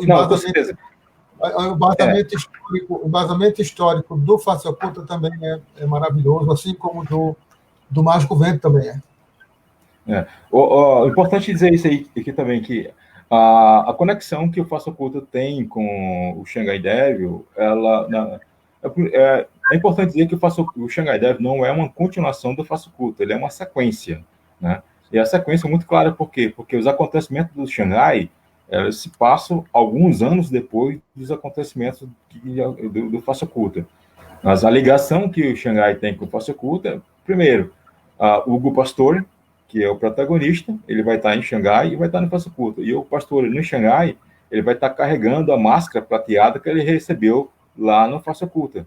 Vai ter o pai dele, o Enel Pastore também lá, mas só que o ambiente é totalmente diferente, né? O Faça Oculta aconteceu durante a guerra ítalo-etíope, e o Xangai acontece durante a rebelião dos Boxers lá na China. Basicamente, Shanghai e alguns outros locais paralelos, mas Shanghai é o ponto inicial da revolta, da ambientação da história. Para o pessoal pensar que eu não recebi ainda, não, é porque eu tenho a coleção italiana, então vão pensar que você já mandou para mim a revista, e falando nisso, tem uma pergunta. O Xangai ainda está na gráfica ainda, não chegou aqui ainda não. Falando nisso, já tem gente perguntando qual é a ideia para o próximo, em termos de tempo aí. O Shanghai Devil, com o próximo volume, está para quando? Isso, próximo ano, né? Porque a gente tem uma programação, a nossa programação, porque assim, devido a gente, esse ano a gente fez um contrato bem relativamente grande com a Bonelli, né? E quando esse contrato foi feito e o planejamento para os lançamentos, para a data de lançamento foram antes do advento da pandemia, né? Depois que a pandemia chegou, ele meio que baldeou tudo, mas a gente não podia mais mudar essas coisas, porque já tinha dado iniciado, né? Então, por isso que a gente foi obrigado a colocar algumas campanhas meio que paralelas, né? Que a gente não vai mais fazer isso. Próximo ano a gente vai fazer campanhas onde vai ter, cada pré-venda vai ter de 3 a 4 volumes individuais de nossos lançamentos, para a gente poder ter uma frequência maior para nossas publicações. Mas, assim, tipo, o Xangai, ele já vai estar incluso na nossa segunda campanha de 2021, tá? O Xangai volume 2. Muita gente aqui, viu, Alex, elogiando, falando que o catálogo da Red Dragon é impressionante. Obrigado, Célio. E o nosso amigo Rochinol também, falando que, além das escolhas do personagem, o grande diferencial da Red Dragon é a edição e a impressão. O material, para mim, é impecável. O Valdivino, outro grande colecionador, falando que os visuais dos gibis estão perfeitos, só reclama quem não compra. Obrigado, Valdivino. O Pedro Bolso falou que é o spoiler violento, né? Cara, eu não tenho problema nenhum de spoiler, cara. Não tem problema nenhum de spoiler. Aqui o Célio falando dos roteiristas, né, que estão envolvendo nas suas publicações, né, um time de roteiristas excepcional. E aqui... falando do Pedro Bolso, antes sem spoiler, depois eu vou dar um spoiler bem violento também agora. Que é meio tabu também, né? Porque o Léo Leonardo teve um problema no passado em relação ao Dampi, na republicação do material que já saiu para mim, que teve ele falou para mim que não foi uma ideia boa. Mas eu estou tendo...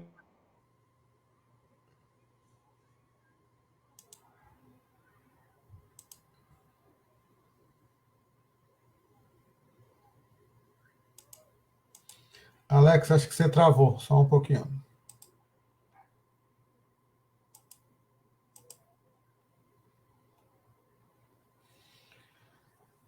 Deixa eu retirar você aqui para você entrar de novo.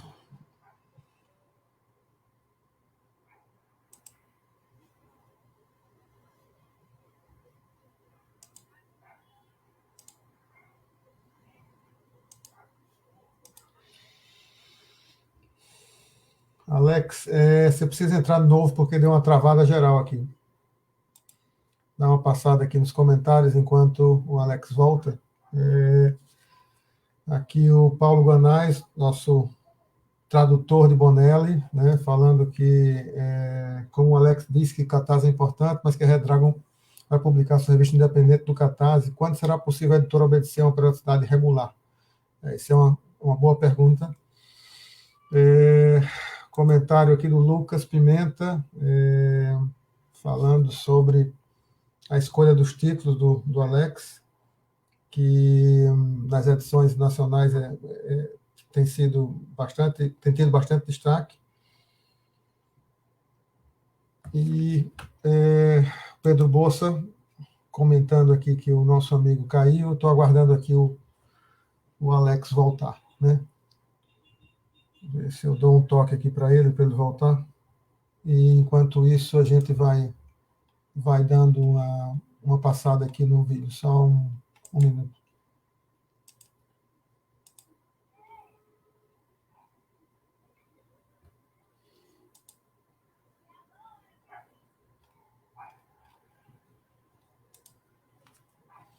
Aguardando ainda aqui o Alex tentar voltar. A internet dele estava travando um pouco e vamos esperar que ele consiga voltar em breve aqui.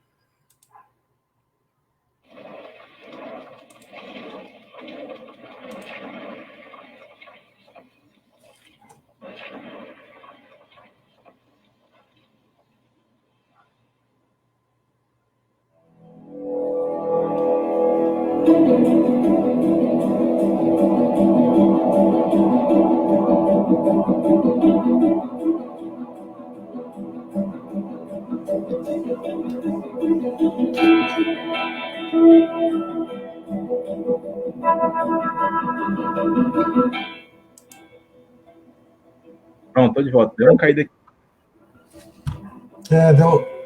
Deu uma caída aqui, eu coloquei o vídeo só para segurar as bolas aqui. Pronto, estamos de volta.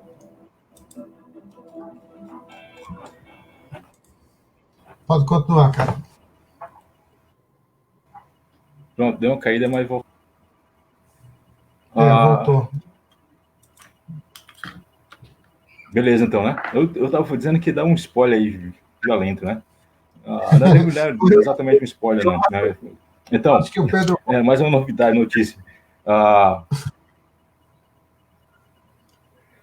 O Pedro Bolsa ele derrubou, viu? Foi. Então, não, eu estou falando antes de cair que existe meio que um arriscado fazer a publicação, mas nós vamos apostar, né? Tanto no material como stand-up, que já saiu pela Record, né? Na nossa série futura, que vai começar agora, no início do ano, vai misturando clássicos, também vai ter várias histórias que saíram pela Mitos, né? Mas só que a Mitos ela fez uma oscilação na escolha das histórias, e nós não vamos fazer essa oscilação. Nós vamos publicar em ordem numérica do 34 até o 240. Mas, assim, falando em meio que spoiler ou notícia, é que nós vamos apostar em outra republicação.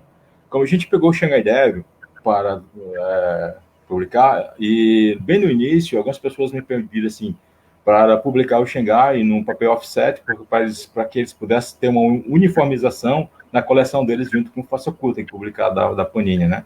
Só que na White Dragon nós não usamos papel offset para nossa publicação. O único momento que a gente usou algum papel offset para publicar nossas publicações foi na Lilith, que a gente vai continuar oferecendo a Lilith, os volumes da Lilith, que serão 6, agora nós vamos chegar no terceiro agora, no papel Pollen, Soft 80 e no papel Offset, né? Só que não mais, porque foi uma decisão, não foi uma das melhores decisões que eu tomei, uma decisão que eu tomei, baseado no que eu escutei de leitores, de interessados. Então, mas como não foi uma das melhores decisões, mas como eu tomei a decisão lá no início, eu vou manter até no final da série de Lilith. Mas não vamos mais publicar nada de quadrinhos preto e branco em material em papel offset, sempre será um papel Pollen. Então, quando foi anunciado o Shanghai, vários leitores pediram que fosse publicado em papel offset, porque eles queriam manter uma uniformização com sua sériezinha, coleçãozinha de Faça Oculta. Então, não vamos publicar o Shanghai em offset, será em Pollen. Mas, caso você queira manter uma uniformização futura, você pode ter a oportunidade, porque nós vamos republicar a Faça Oculta. Ô, Alex, a nossa suspeita se confirmou. Veja aí que está na tela.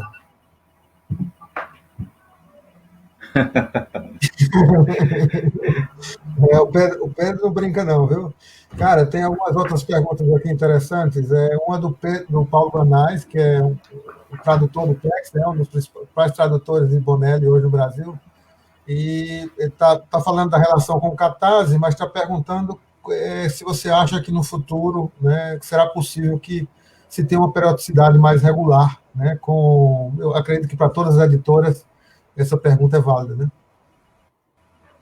Se a gente vai ter uma publicação mais regular dentro do Catarse ou fora do Catarse? Eu não entendi.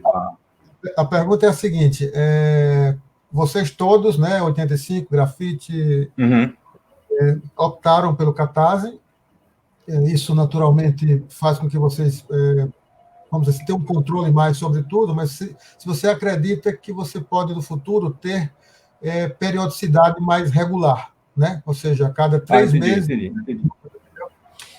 Entendi. Então, isso já entra para o planejamento de 2021. Né? Eu acredito que esse ano, todas as editoras pequenas, o 85, o Red Dragon, a Grafite, e mesmo as editoras grandes tiveram alguma coisa que não foi legal, que aí colocaram contra a parede devido a essa crise que a gente está tendo agora, né? Mas no próximo ano, a gente vai, como eu falei, as nossas publicações, nossas campanhas no Catarse, elas vão ter de 3 a 4 volumes por campanha, né? Isso para aumentar a carga de publicação, né?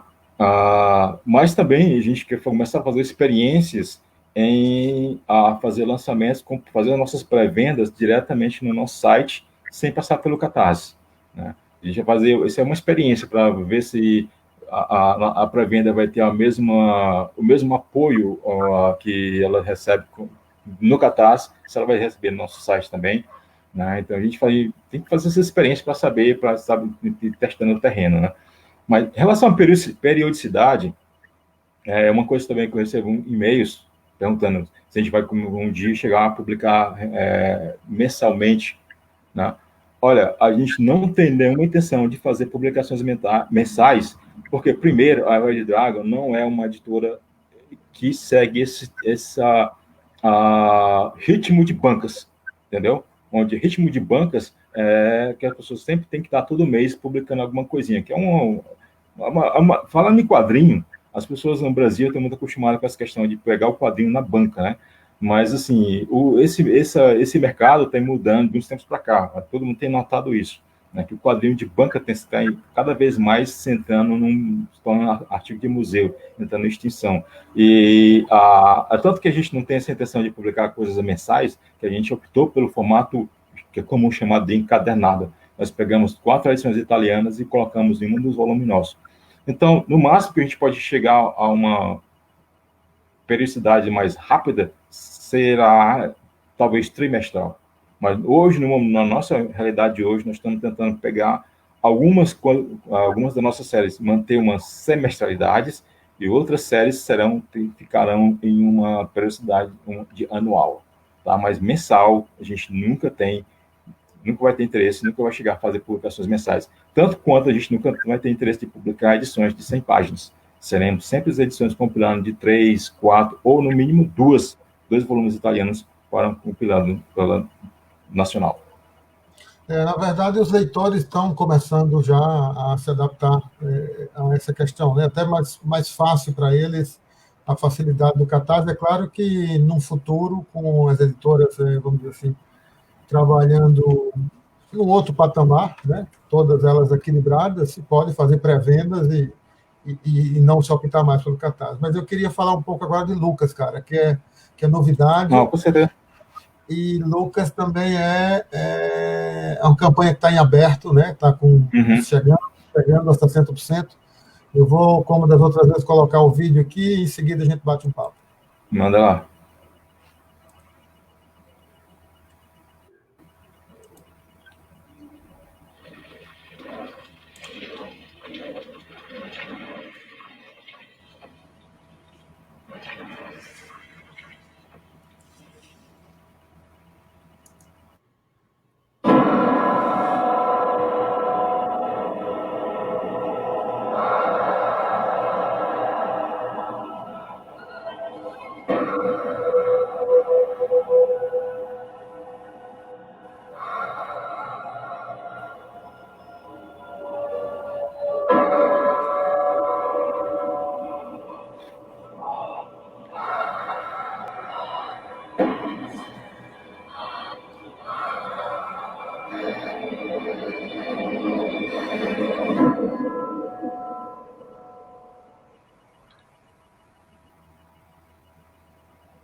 Bora lá.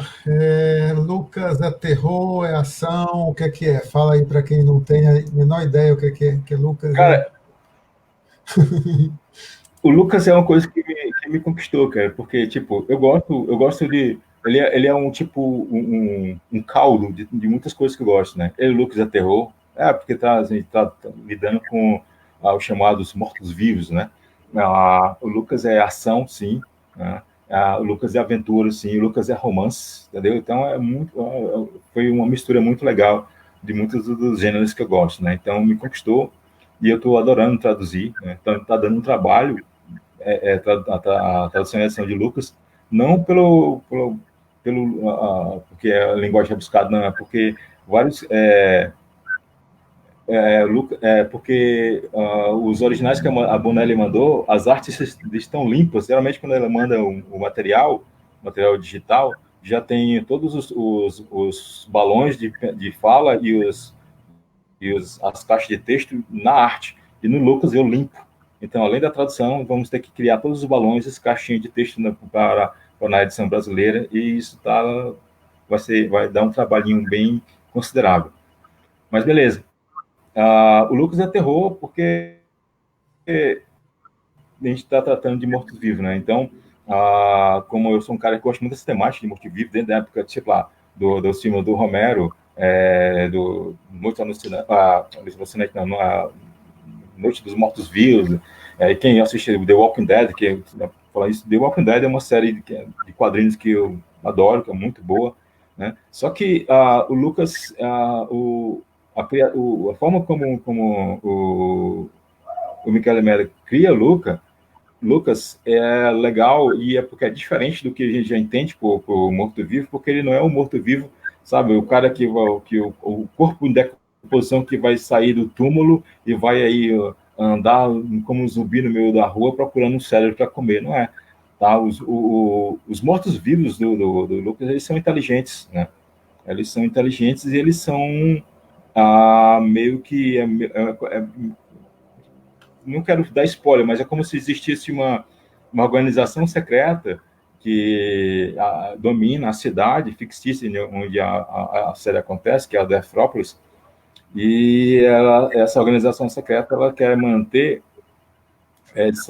esse elemento que transforma, que ressuscita as pessoas, controlada, porque eles só querem que seja ressuscitado pessoas que podem trazer alguma influência para essa organização no sentido de controlar a cidade, no sentido de financeiro, no sentido político, etc. Então, eu acho muito legal. E o Lucas, a série começa, ele é um cara que está sem memória, ele não sabe quem ele é, não sabe de onde ele veio, não sabe o que aconteceu com ele, ele simplesmente acorda dentro de um mausoléu e sai pela cidade tentando se encontrar. Né? Daí começa a história dele. Então, ele já é, dando um spoiler, o Lucas, como já disse, ele já é um morto-vivo, mas ele age como fosse uma pessoa normal.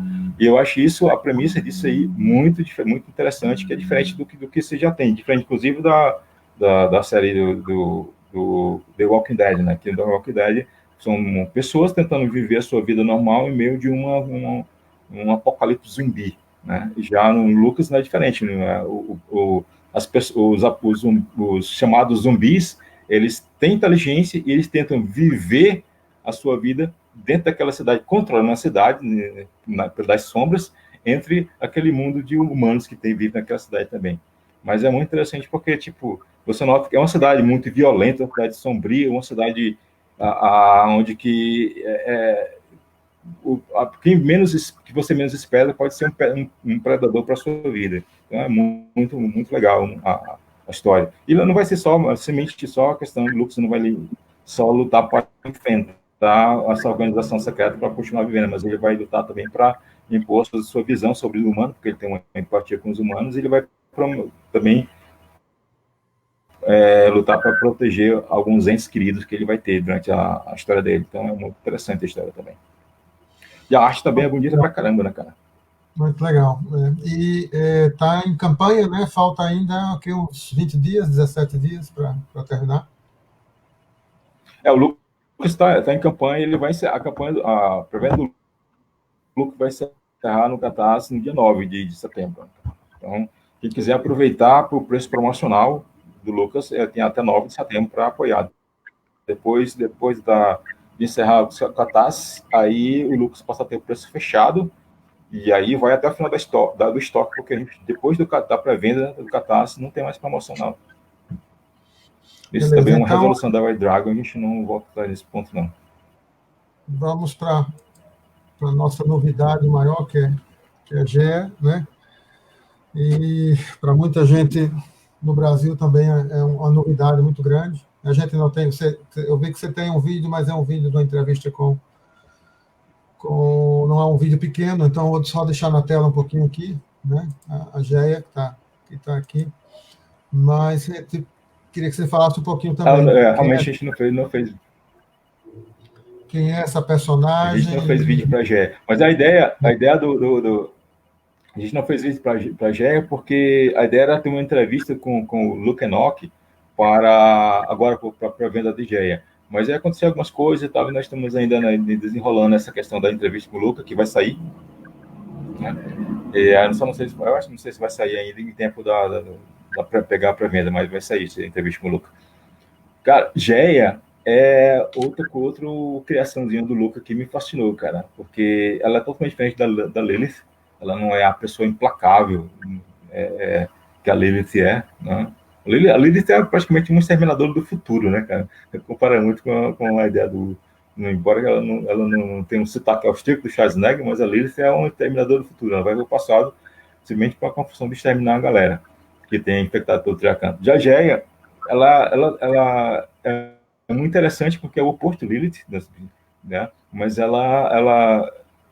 essa aura, ela tem uma aura de mistério em torno dela que é muito interessante, né? Porque ela é uma garota, ela é uma adolescente, né? Que está no colégio, tem uma banda de rock e ela é a líder dos adolescentes com quem ela se relaciona. Ela pratica arte marcial, ela pratica a arte marcial japonesa da espada, o Kendo, né?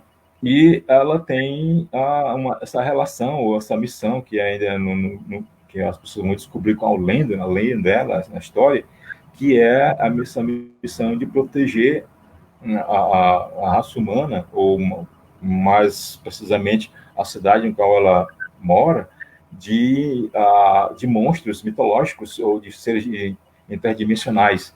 Tá? Então, esse lance que o Luke Enoch tem de pegar elementos da mitologia passado, né? Porque, tipo, a Lilith, ela pega já, o próprio nome Lilith já faz referência à mitologia suméria, babilônica, acadiana, aquela personagem lá, mitológica Lilith, ou Lilith, como é colocado. E já não tem essa relação direta da mesma personagem, mas esses seres interdimensionais que tentaram invadir a Terra e serão enfrentados, serão rechaçados por Geia, são seres que vêm da mitologia grega, ou latina, como o caso de sátiros, né? Mitologia suméria, a própria ideia da Lilith, a Lilith Sumeri, não a Lilith da série Lilith, vai estar presente na série da Geia, e mitologia indiana e vários outros elementos de seres sobrenaturais que vão estar presentes nessa série, e sem dar muito spoiler, né? Mas é uma série muito interessante, porque é difícil falar assim, sem citar elementos da história, né? Exato. Mas é muito... Só em pensar... Então, você, o leitor que tiver aí, né, pegar...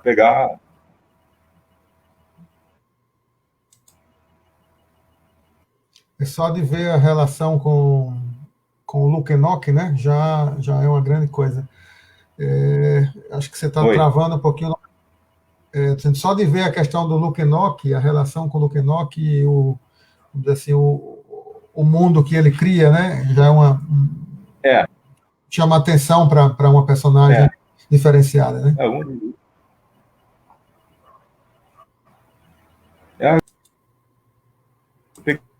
Viajei por ter o nome do Luke Enoch, né? Não porque eu li antes, né? Eu só vim ler quando eu recebi os arquivos digitais da Bonelli, que comigo é que eu comecei a ler a série, né? Mas me apaixonei pelo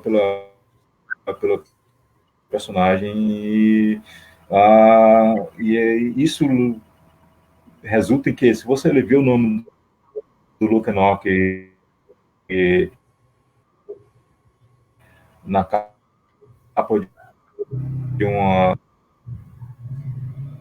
pensador, você pode comprar, que é garantido. Alex, vamos tentar dar um último papo aqui para a gente encerrar. Nós estamos com 1h43 aqui de papo. Algumas perguntas associadas a... esse ano ainda você tem mais alguma campanha para abrir após essas duas?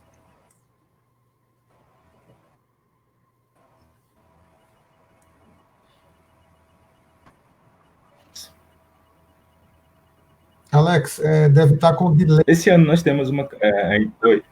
Deve estar com delay. Você quer tentar entrar e sair pela última vez? Só para a gente finalizar. Posso fazer isso aí, então. Vamos lá. Nossa.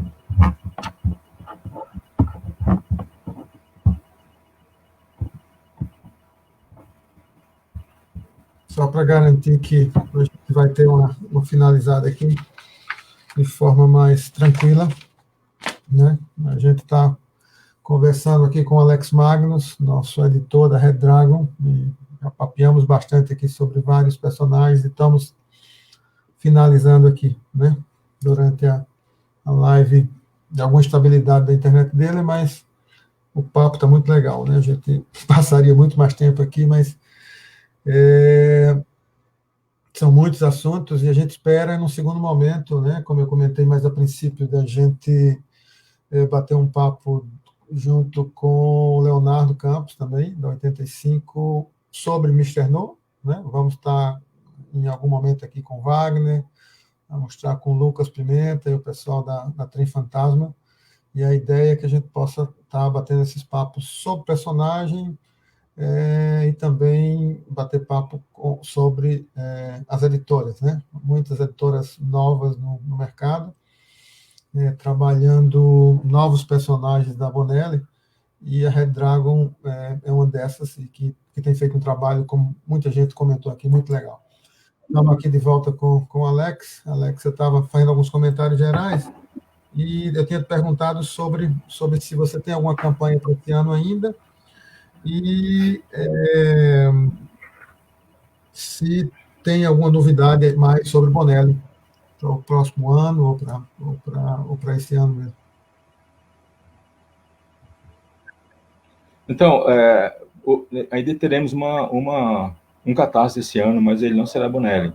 Né? Ele vai ser um catarse para um segundo volume da série italiana do Conan, o Rei Bárbaro. Mas a gente não vai ter outra campanha Bonelli, porque devido à nova programação que fizemos, que é não mais ter uma campanha Bonelli para um volume só. Tipo, essa tá tendo uma campanha de Lucas, onde só tem Lucas, e está tendo uma campanha do Geia, onde só tem Geia. Então, nós queremos não fazer mais isso, queremos fazer uma campanha Bonelli, onde vai ter entre 3 a 4 títulos Bonelli por campanha. Tá? Então, por isso que agora, depois de que a campanha de Geia encerrar, ela vai ser a última campanha Bonelli, que vai ter só um título Bonelli, que é Geia. A gente vai fazer uma campanha de... Coincidentemente, tem uma pergunta sobre isso, né? E eu lembro que o Leonardo tem feito isso também. A pergunta era justamente sobre isso, se você pretende juntar algumas campanhas. Né? Então, você já até respondeu a essa questão. Então, nós vamos fazer essa última campanha do ano com o nosso sério Rei Bárbaro, e aí, logo no início do ano, a gente retorna com a primeira campanha Bonelli, e aí vai ter essa campanha, vai ter título variado, vai ser Lilith 3, né? Vai estar lá, já vai ter o Mister No volume 2, né? E deve ter mais uns 2 títulos aí, que esse título só vou falar quando estiver perto da campanha. E a partir daí a gente vai fazer sempre, Bonelli, a gente vai fazer sempre 3 a 4 títulos, né? Agora, uma coisa que eu posso falar agora é que se a gente fizer 4 campanhas Bonelli no próximo ano, cada campanha, em todas as campanhas, terá Mister No. Muito bom. Alex, muitíssimo obrigado pela presença aqui. A gente vai falar mais vezes, tanto com você quanto outros editores. Tem algumas temáticas, como eu falei, do Mister No. Seguramente a gente vai bater um bom papo no Mister No. Eu sou, como você também, sou muito fã do Mister No. Né? É um mundo muito legal, tem toda essa temática, essa relação com o Brasil. Eu sempre acreditei que Mister No pode ser um personagem muito além do que ele é para o país. Né? Vamos tentar fazer isso. Eu relendo recentemente o material da Record, tem história em Fortaleza, tem história em Maceió, que é onde eu moro hoje, e coisas da década de 60, mas com um nível de apontamento histórico muito grande. Né? Quando fala lá de Fortaleza e de algumas regiões, na verdade, não na cidade de Fortaleza, mas perto de Fortaleza, é uma precisão muito grande. Então, a questão do Mister No e da relação com o Brasil, de toda a paixão que tem por trás do Sérgio Bonelli, né, que veio muitas vezes ao Brasil e que criou esse personagem, para mim, fascinante. Né? Então, cara, nós já acreditamos, na verdade, a gente acredita muito no Mister No, por isso que a gente ia fazer todo esse esforço para apostar, para retrazer ele aqui pela Red Dragon em todas essas séries, né? Desde os inéditos até a Republicano, que já saiu. Então é isso, meu caro. Muito obrigado. A gente mantém contato. Eu que agradeço. Foi um prazer enorme bater esse papo com você. A gente vai estar... Esse vídeo vai estar disponível no Facebook e também no nosso canal, que é um canal novo também do YouTube. Então, fica disponível lá para quem quiser usar. E a gente agradece também ao pessoal que estava nos acompanhando aí e interagindo. Foi um prazer enorme. A gente, não sei se a gente volta no outro domingo, mas vai estar por aqui e vai estar papeando. Falou? Então, obrigado a todos. Um grande abraço. Obrigado, Ricardo. A gente vai se despedindo aqui do pessoal.